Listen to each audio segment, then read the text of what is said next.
നമസ്കാരം, മലയാളി വാർത്തയിലേക്ക് സ്വാഗതം. പാകിസ്ഥാനെ വിറപ്പിച്ച് ബലൂച്ച് ലിബറേഷൻ ആർമി. പാക് പട്ടാളത്തെ കൊന്നെറിഞ്ഞുകൊണ്ടാണ് അവർ മുന്നേറുന്നത്.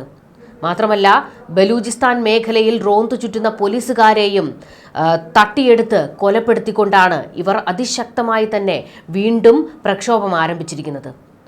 ബലൂചിസ്ഥാനിലെ ക്വറ്റയിൽ ഒരു ദിവസം മുൻപ് നടന്ന ബോംബ് സ്ഫോടനത്തിൽ പാകിസ്ഥാൻ ആർമി മേജർ അൻവർ ഖക്കർ കൊല്ലപ്പെട്ടതിന് ശേഷം ഖൈബർ പക്തൂൺഖയിൽ 7 പോലീസ് ഉദ്യോഗസ്ഥരെ കാണാതായിട്ടുണ്ട്. വടക്ക് പടിഞ്ഞാറൻ ഖൈബർ പക്തൂൺഖയിൽ പെട്രോളിംഗ് നടത്തുന്നതിനിടെയാണ് 7 പോലീസുകാരെ കാണാതായിരിക്കുന്നത്. ബലൂച്ച് ലിബറേഷൻ ആർമി വീണ്ടും അതിശക്തമായ പ്രക്ഷോഭത്തിലേക്ക് കടന്നിരിക്കുകയാണ്.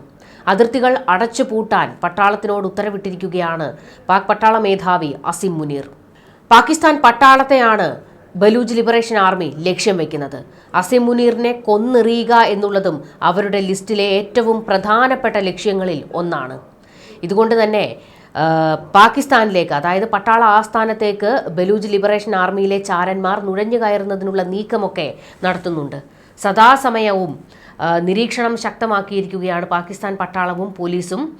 ഇതുകൂടാതെ അസിം മുനീറിന്റെ സുരക്ഷ വർദ്ധിപ്പിച്ചിരിക്കുകയുമാണ്.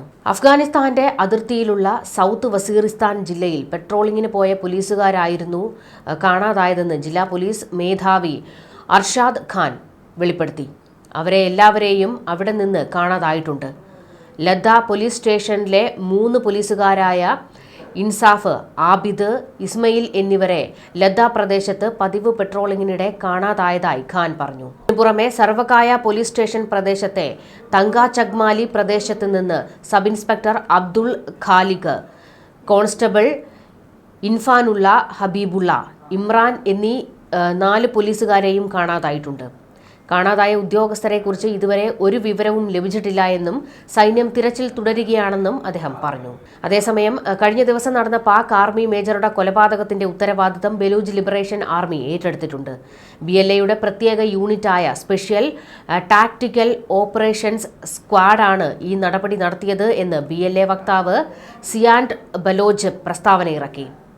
BLAയുടെ ഇന്റലിജൻസ് ബ്രാഞ്ചിൽ നിന്ന് ലഭിച്ച വിവരങ്ങളുടെ അടിസ്ഥാനത്തിലാണ് ഈ ഓപ്പറേഷൻ നടത്തിയതെന്നും അദ്ദേഹം അറിയിച്ചു. 2022 നവംബറിൽ നിരോധിത തെഹ്രീക്കെ താലിബാൻ പാകിസ്ഥാൻ സർക്കാരുമായുള്ള വെടിനിർത്തൽ അവസാനിപ്പിച്ചതിന് ശേഷം കഴിഞ്ഞ ഒരു വർഷമായി പാകിസ്ഥാനിൽ, പ്രത്യേകിച്ച് ഖൈബർ പക്തൂൺഖയിലും ബലൂചിസ്ഥാനിലും ഭീകരപ്രവർത്തനങ്ങളിൽ വർധനവ് ഉണ്ടായിട്ടുണ്ട്. പാകിസ്ഥാൻ പട്ടാളം ഇപ്പോൾ അടിമുടി വിറയ്ക്കുകയാണ്. ബലൂച്ച് ലിബറേഷൻ ആർമി എന്തുതരം നീക്കമാണ് നടത്താൻ പോകുന്നത് എന്നുള്ളതാണ് അവരെ ഭയപ്പെടുത്തുന്നത്. ഒരു വഴിക്കൂടെ സദാസമയവും ഇന്ത്യക്കിട്ട് പണിയാൻ നോക്കിയിരിക്കുന്ന പാകിസ്ഥാനെ വൻ തിരിച്ചടി കൊടുക്കാൻ തലപൊക്കിയ കൂട്ടരാണ് ഈ പറയുന്ന ബലൂച്ച് ലിബറേഷൻ ആർമി. മാത്രമല്ല, ബലൂച്ച് ലിബറേഷൻ ആർമിക്ക് ഇന്ത്യയോട് വലിയ വിധേയത്വമാണ് ഉള്ളത്. പാകിസ്ഥാൻ സൈന്യത്തിനെതിരായ 51 ആക്രമണങ്ങളുടെ ഉത്തരവാദിത്തം ഇതിനോടകം തന്നെ BLA ഏറ്റെടുത്തിട്ടുണ്ട്. ദക്ഷിണേഷ്യയിൽ ഒരു പുതിയ ക്രമം അനിവാര്യമായിരിക്കുന്നുവെന്ന് കാട്ടി BLA വാർത്താക്കുറിപ്പ് പുറത്തിറക്കിയിരുന്നു. ഒരു പ്രാദേശിക മാറ്റത്തെക്കുറിച്ചും BLA മുന്നറിയിപ്പ് നൽകിയിരുന്നു. വിദേശ പ്രോക്സി എന്ന ആരോപണങ്ങൾ തള്ളിയ BLA തങ്ങൾ പ്രദേശത്തെ നിർണായകമായ പാർട്ടി എന്നാണ് സ്വയം വിശേഷിപ്പിക്കുന്നത്. പാകിസ്ഥാൻ സൈന്യത്തെയും രഹസ്യാന്വേഷണ വിഭാഗത്തെയും ലക്ഷ്യം വെച്ച് ബലൂചിസ്ഥാനിലെ 51 കേന്ദ്രങ്ങളിൽ 71 ആക്രമണങ്ങൾ നടത്തിയതായും BLA അവകാശപ്പെടുന്നു. ഏതെങ്കിലും ഒരു ശക്തിയുടെയോ രാജ്യത്തിൻ്റെയോ പ്രോക്സിയായി പ്രവർത്തിക്കുന്നവരാണ് ബലൂച്ച് ദേശീയ പ്രതിരോധ സംവിധാനം എന്ന് പറയുന്നതിനെ ശക്തമായി എതിർക്കുന്നു. BLA കാലാളോ നിശബ്ദ നിരീക്ഷകനോ അല്ല. ഈ പ്രദേശത്തിൻ്റെ ഭാവിയിൽ നമുക്ക് അവകാശപ്പെട്ട സ്ഥാനമുണ്ട്. നമ്മുടെ കടമയെക്കുറിച്ചും വ്യക്തമായ അവബോധമുണ്ട്. പാകിസ്ഥാനിൽ നിന്നുള്ള സമാധാന വെടിനിർത്തൽ ചർച്ചകളെല്ലാം വഞ്ചനാപരമായതും യുദ്ധതന്ത്രവുമാണ്. കൈകളിൽ രക്തം പുരണ്ട നാടാണിത്. ലോകത്തിൽ നിന്ന്, പ്രത്യേകിച്ച് ഇന്ത്യയിൽ നിന്ന് രാഷ്ട്രീയ, നയതന്ത്ര, പ്രതിരോധ പിന്തുണ ലഭിക്കുകയാണെങ്കിൽ ബലൂച്ച് രാഷ്ട്രത്തിന് ഈ തീവ്രവാദ രാഷ്ട്രത്തെ ഇല്ലാതാക്കാൻ കഴിയും. ശത്രുക്കളെ നശിപ്പിക്കുന്നത് മാത്രമായിരുന്നില്ല പാക് സൈന്യത്തിനെതിരായി നടത്തിയ ആക്രമണങ്ങളുടെ ലക്ഷ്യം. മറിച്ച് സൈനിക ഏകോപനം, കരനിയന്ത്രണം, പ്രതിരോധ ശേഷി എന്നിവ പരീക്ഷിക്കുക കൂടിയാണ് ചെയ്തിരിക്കുന്നത് എന്നും BLA വാർത്താക്കുറിപ്പിൽ വ്യക്തമാക്കുന്നത്. സാമ്പത്തികമായും രാഷ്ട്രീയമായും തകർന്ന പാകിസ്ഥാനെ മുൾമുനയിൽ നിർത്തുന്ന സംഘമാണ് ഒറ്റവാക്കിൽ പറഞ്ഞാൽ BLA. കൊറ്റ, പെഷാവർ, ജാഫർ എക്സ്പ്രസ് തട്ടിയെടുത്ത് പാകിസ്ഥാൻ പട്ടാളത്തെ അടിമുടി വിറപ്പിച്ച സംഘം. ഇതുമാത്രമല്ല, ഇന്ത്യ ഓപ്പറേഷൻ സിന്ദൂർ നടത്തിയ അതേ സമയത്ത് പ്രക്ഷോഭം ഉയർത്തിക്കൊണ്ടുവന്ന് പ്രതിഷേധം അതിശക്തമായി നടത്തി ആഭ്യന്തര കലാപമുണ്ടാക്കി കൊറ്റ പിടിച്ചെടുക്കുക വരെ ചെയ്ത ശക്തിയാണ് BLA. പാക് സൈന്യത്തോട് നേർക്കുനേർ ഏറ്റുമുട്ടാൻ പ്രാപ്തമായ ഒരു സായുധ സംഘമായി ഇത് ഉയർന്നു വന്നിട്ടുണ്ട്. പാകിസ്ഥാനിലെ ബലൂചിസ്ഥാൻ പ്രവിശ്യയുടെ മോചനം ആവശ്യപ്പെടുന്ന സംഘടനയാണ് ബലൂജ് ലിബറേഷൻ ആർമി. പാകിസ്ഥാന്റെയും ഇറാന്റെയും അതിർത്തിയിലാണ് ബലൂചിസ്ഥാൻ പ്രവിശ്യ. ഇരു രാജ്യങ്ങളിലുമായി 1 കോടിയോളം ബലൂജികൾ ഉണ്ടെന്നാണ് കണക്കുകൾ. പാകിസ്ഥാനിൽ ബലൂജികൾ കൂട്ടത്തോടെ അധിവസിക്കുന്ന പ്രവിശ്യയാണ് ബലൂചിസ്ഥാൻ. പാകിസ്ഥാന്റെ മൊത്തം ഭൂവിസ്തൃതിയുടെ 2/3 ബലൂചിസ്ഥാൻ.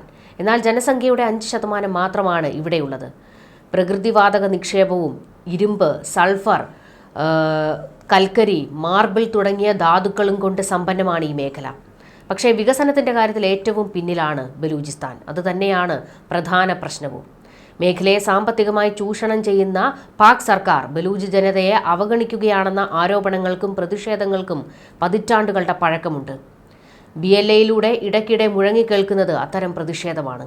പാകിസ്ഥാൻ സ്വതന്ത്ര രാജ്യമായപ്പോൾ തുടങ്ങിവെച്ച പ്രതിരോധങ്ങൾ ശക്തിയാർജിച്ചാണ് BLA ഉരുവം കൊണ്ടതെന്ന് പറയാം. ഇന്ത്യക്കൊപ്പം നിൽക്കാനായിരുന്നു ഒരു വിഭാഗം ബലൂജികളുടെ ആഗ്രഹം. എന്നാൽ ബ്രിട്ടീഷുകാർ അവരെ അതിനനുവദിച്ചില്ല. അടിച്ചമർത്തും തോറും വർദ്ധിത വീര്യത്തോടെ ഉയർത്തെഴുന്നേൽക്കുന്ന സംഘടനയായി BLA മാറിയിട്ടുണ്ട്. സൈനിക ആയുധ ശക്തിയിൽ മാത്രമല്ല, സാമ്പത്തികമായും സംഘടന ശക്തി പ്രാപിക്കുന്നുണ്ട്. രാഷ്ട്രീയ സാമ്പത്തിക പ്രതിസന്ധികൾ ചൂഴ്ന്നു നിൽക്കുന്ന മണ്ണിൽ BLAയുടെ വിഘടനവാദം കൂടുതൽ ശക്തിപ്പെട്ടാൽ പാകിസ്ഥാൻ എന്ന രാജ്യത്തിന്റെ നിലനിൽപ്പ് തന്നെ ഇല്ലാതാകും. വീണ്ടും ബലൂജ് ലിബറേഷൻ ആർമി അതിശക്തമായ പ്രതിഷേധവും ആക്രമണവും തുടങ്ങിവെക്കുമ്പോൾ ആഭ്യന്തര യുദ്ധത്തിലേക്ക് പാകിസ്ഥാൻ വഴുതി വീഴുമോ എന്നുള്ള ഭീതിയിലാണ് പാക് പട്ടാളം. അത് പാകിസ്ഥാന്റെ സർവനാശത്തിന്റെ തുടക്കമായിരിക്കുമെന്ന കാര്യത്തിൽ ഒരു സംശയവും ഇല്ല. ന്യൂസ് ഡെസ്ക് മലയാളി വാർത്ത.